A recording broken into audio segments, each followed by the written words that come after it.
NASDAQ officially enters correction territory, down 10% from the highs. And is it time to get out now? Well, Kramer says so. So I think based on that track record, we should all be listening to that and really get out of this market. Anyway, let's get to it here today. So it is Thursday, March 6, 2025. Don't forget to like the video, comment, subscribe to the channel. Love you guys all, and thank you guys for helping me get to those 200 likes per video. It's really helping out the channel, I've noticed lately, and appreciate all you guys leaving comments and so on. And we'll do a giveaway, I'm thinking next week, maybe Wednesday. We'll do a live stream, we'll give away, but you gotta be a subscriber to get that, and comment. So if I can't see your comment, I can't pick you out of the random video that we're gonna do. But anyway, let's get into it today here. Markets continuing down. Q's got down we're down 3% at one point, and yeah, it's basically correction territory. So 10% on the NQ here, which we haven't really seen. You can see QQQ there. Excuse me, we haven't seen since August, which is I think it was 12%. But nonetheless, markets down pretty good here, and again, this all will end basically the same way. It's just a matter of, can you sit through it in kind of real time here? And obviously I talked about this, really earlier this morning, and again, 58.80. So bears in control. That's a different level there, but 58.80 ES, bears in control at this level or below it. And spiders have not been able to get above, so it's that simple. Now, am I still looking for that squeeze? I said it's coming yesterday. It is. Oh, yeah. These things all end the same way. And again, we're now getting kind of max stretched here. Not max stretched, not yet. But puts are really, really, really in a frenzy here. Put call GEX 4 out of the last 5 days above a 2. I think it was at 2.8 earlier. And what does that mean? It just means we're, it's well over 2-to-1 puts to calls here. And this is ODTE. This is not just put call like 30 days out. This is here and now. And we're ahead of a volatility event tomorrow called non-farm payroll. And that will be interesting. So I still think downside is quite limited here. But, again, bears still control above that level. The only thing I'm kind of running into here and struggling with is, well, first of all, maybe a micro positive is RTY never made a new low.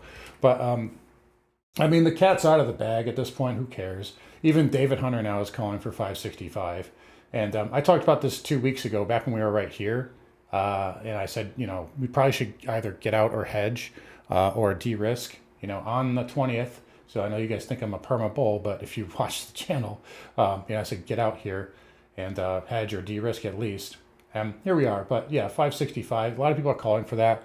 I can see the VIX at 29 tomorrow, especially if we gap down on NFP. That's probably your low though. But the thing I'm griping with here is that literally every single trader I've talked to or come across on Twitter, YouTube is all calling for the same thing. Like, we have to get a huge vol spike. We have to get a huge puke down to 560, 565. Otherwise we can't bottom. And so I kind of think that expectation could reverse a little bit. This market's super volatile right now. Anything can set it off at the moment. As you can see, if we look at a 5-minute, look at, we'll just use SPX. I mean, that's a 60-point move in 15 minutes and then a 60-point move in 5 minutes. So, I mean, like, anything can set this off. Now, again, we are still, sellers are getting a little ground out right here. Probably need some sort of relief before pushing down, which is kind of what we're getting right now. You can kind of see how they're just grinding it down, but not really getting a lot of reward. You can see it reflected in the 4-hour ES and the NQ as well. So just kind of getting that RSI getting really ground down to a pulp there, and still kind of not really following through on the lows. But we'll see if that pushes down tomorrow. I think if we gap down, it's an easy buy. But we'll see if that happens. They could just, I mean, maybe jobs beats. I don't think it's going to beat, based on like everything we've seen. It looks like it's going to be crap, really bad. Challenger job cuts, I think we're like up over 100% this morning from last year. Just insane. Still, yields managing to scratch out again, although they did pull back off the highs. And this is what I've been interested in really all day, is that 6E, the euro. And this is really kind of dictating this and the yen. It's, never thought I'd be so hyper focused on Forex, but here we are. This is the market. But yeah, into that 200 MA. And I talked about the dollar yesterday. Said we'd probably get a spike down and maybe close green. Didn't quite happen, but it came off the lows. We got the 618 there. So that has been tagged. My kind of guess is that it doesn't matter what on-farm payroll is. I think we're just going to squeeze tomorrow anyway. And probably in the dollar too, even if it's a weak number, and we sell off first, it's probably a trap. Or it's just a good number, and then you're really in trouble. So what I'm trying to say is, market's really overloaded, put wise here, as you can see from the data, amongst other things. But anyway, I'm sure everybody here will try to troll me or something and say I'm wrong, and we'll see. But in any case, spiders here. Now just down 1.7. Still got about an hour to go here. Yeah, maybe we could bring it back to 575 by the close. There's still quite a bit of a put interest. ODTs at 470, so maybe they try to close it down there too. And it's not of much consequence. We got the big number tomorrow. And by the way, I made a mistake. Broadcom earnings is today after the bell. There is some risk to that down to 170 that I can see. Yeah, sure, it could always blow out, but that's just the level I've got right there. And then probably like 200 or so on the upside. So we'll see here. But yeah, 565, everybody knows about the level right now, so it doesn't really matter. Q's into, maybe they could pierce this line again, yeah, at 480. But, starting to get a little stretch there. IWM, again, I see a lot of support down around 200. And again, we didn't make a new low on RTY or the cash. So in a market that's getting bludgeoned here, 80% down day or close to it, RTY not making new lows. So we'll pay attention to that. Dow here, just down 1%. Again, kind of a risk-off play, obviously. That might get down to the 200 tomorrow, too. SMH here down 3.79. Another thing that's not made a new weekly low or low on the week. And that little trend line there seems to be holding for now. But still, a lot of things getting pounded here. And obviously, that'll move on. Broadcom. IGV, no new low. Still just playing with the 200 there. As is the SPY and everything else here. We'll see. Bear's been trying for 3 days to break this. So we'll see if they can push it down by the close. That will probably stop a lot of people out. Transports here holding up. Again, inside, believe it or not, transports had an inside day, so go figure. And back above this trend line, I think we can get a squeeze on that. Next real level here is about 15K, though, if that does push down. So some levels here. Definitely a, not a dull market. And again, these things can be very lucrative if you can position properly for them. But anyway, yields here on the 2s down a little bit, 5s, and then 10s and 30s long end up. So getting a little bounce here. I think the ECB rate cut was kind of priced in a little bit, and you can see that with the DXY not following through on the downside. Additionally, I think Lagarde coming on saying that they may be pausing, I think into the summer, or I think May.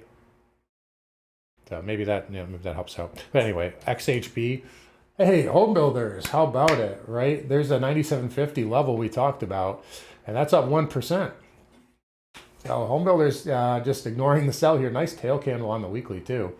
And yeah, it's getting a good bid.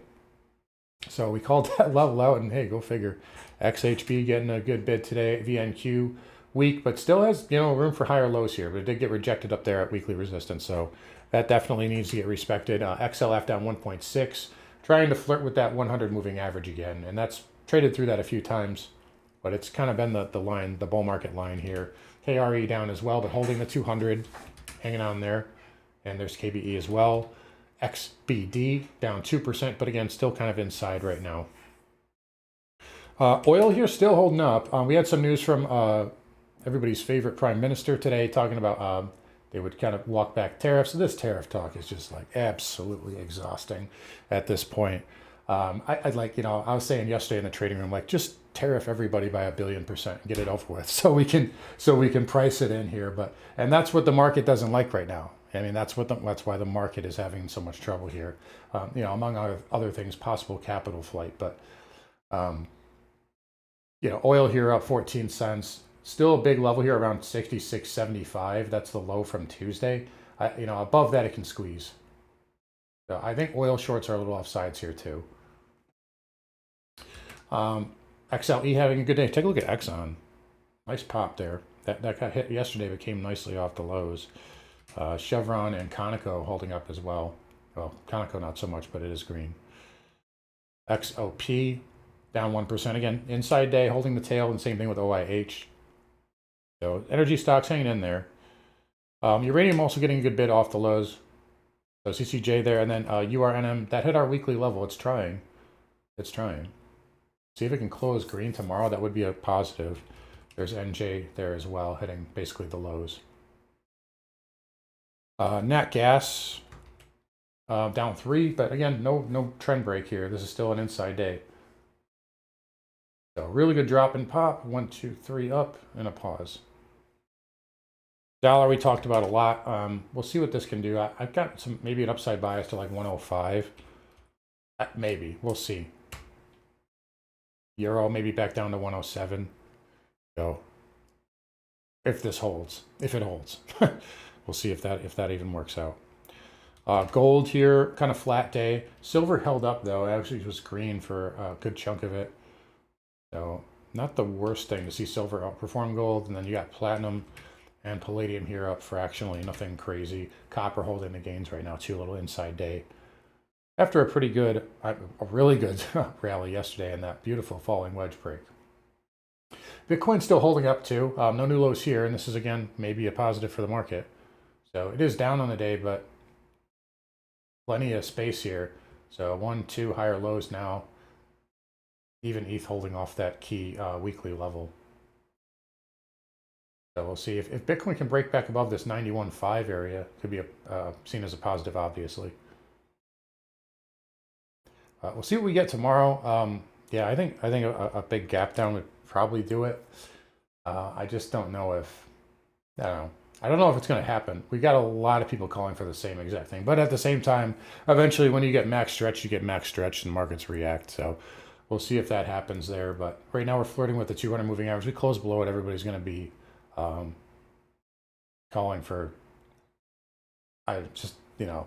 90% down day, stuff like that, 90% crash, that probably stops a lot of people out. But anyways, I'll wrap it up here.